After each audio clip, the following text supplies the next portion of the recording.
Assalamualaikum warahmatullahi wabarakatuh.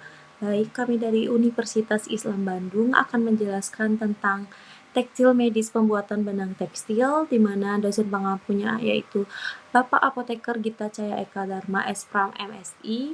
Adapun anggota kelompoknya yaitu Hilda Amani Rofi, Adelia Nanda Maulana, dan saya sendiri Ira Kartika. Yang pertama itu adalah pengertian atau hal-hal dasar mengenai benang tekstil. Nah, benang tekstil sendiri adalah hasil pemintalan serat alami seperti kapas, wol, sutra, atau serat buatan, misalnya polyester, nilon, atau rayon, menjadi bentuk yang panjang, lentur, dan kuat untuk digunakan dalam pembuatan kain. Nah, benang ini berfungsi sebagai bahan dasar pada proses penenunan, perajutan, atau penjahitan dalam industri tekstil. Mutu benang itu sangat mempengaruhi kualitas kain yang akan dihasilkan. Misalnya dalam hal kehalusan, kekuatan, dan kenyamanan. Semakin bagus bahan benangnya, maka semakin bagus pula kainnya yang akan dihasilkan. Yang kedua itu adalah jenis pemintalan serat menjadi benang. Nah, proses pemintalan ini dilakukan untuk memutar dan menggabungkan serat agar serat atau jalinan serat itu membentuk benang yang kuat. Nah, jenisnya ada dua metode. Yang pertama itu adalah pemintalan secara mekanik dan juga pemintalan secara kimia. Pada pemintalan secara mekanik, itu digunakan untuk serat alam seperti kapas dan juga wol. Tahapannya yang pertama itu adalah pembersihan, lalu dilakukan dengan carding, drawing, roving, dan juga spinning. Lalu yang kedua itu adalah pemintalan kimia atau chemical spinning. Untuk serat sintetis yaitu polyester, nilon, dan juga akrilik. Nah, serat dibuat dari bahan kimia cair yang diekstruksi melalui spinneret dan akan mengeras menjadi berbentuk filamen. Jenisnya itu adalah melt spinning atau yang dari bahan meleleh, wet spinning dari larutan kimia yang mengeras di cairan koagulasi, dan dry spinning yaitu larutan yang diuapkan sehingga tertinggal serat padat. Yang terakhir adalah bahasan mengenai benang menurut konstruksi dan pemakaiannya. Yang pertama itu menurut konstruksi, yaitu adalah single yarn atau benang tunggal yang merupakan hasil pintalan langsung dalam satu kali konstruksi. Lalu ada P-yarn atau benang ganda, yang dimana terjadi dua atau lebih benang tunggal yang dipilih menjadi satu. Yang terakhir adalah cable yarn atau beberapa ply yarn yang dipilih ulang kembali untuk mendapatkan kekuatan yang lebih ekstra.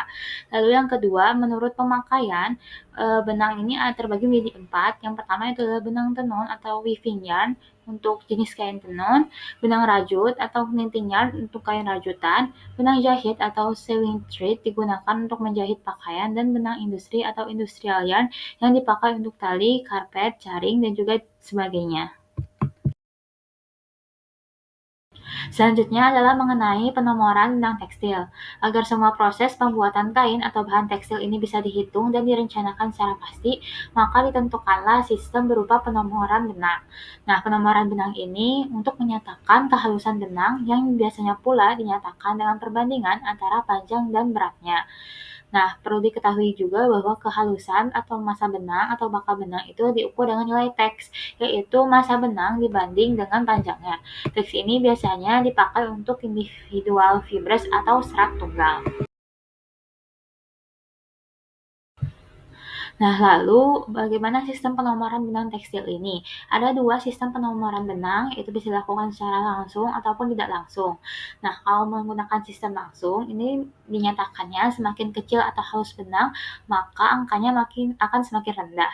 Sedangkan semakin kasar benangnya, maka angkanya itu akan semakin tinggi. Nah, yang termasuk cara ini adalah teks dan juga cara teks dan juga cara denier. Nah, yang kedua itu adalah sistem tidak langsung atau indirect system.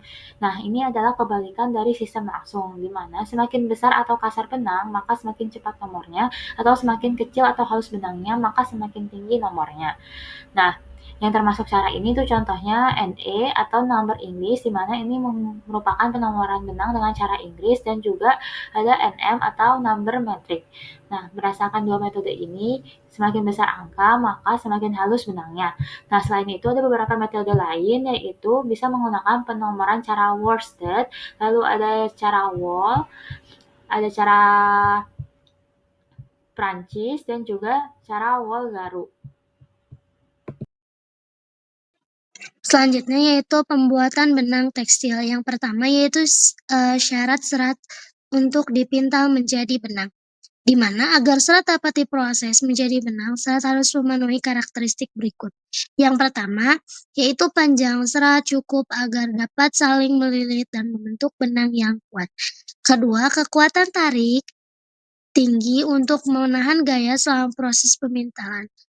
Ketiga, kelenturan dan juga kehalusan yang baik supaya mudah dipintal dan menghasilkan benang yang halus.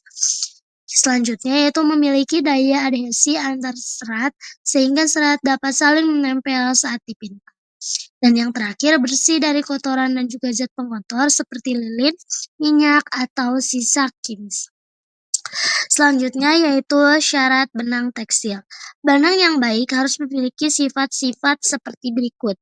Yang pertama yaitu kuat dan juga elastis, tidak mudah putus saat dipakai atau diproses, kemudian permukaan halus dan juga rata, tidak berbulu atau menggumpal, dan yang ketiga yaitu seragam dan dalam nomor benang, teks, dinner, dan NA, kemudian yang terakhir tahan terhadap gesekan dan juga pencucian.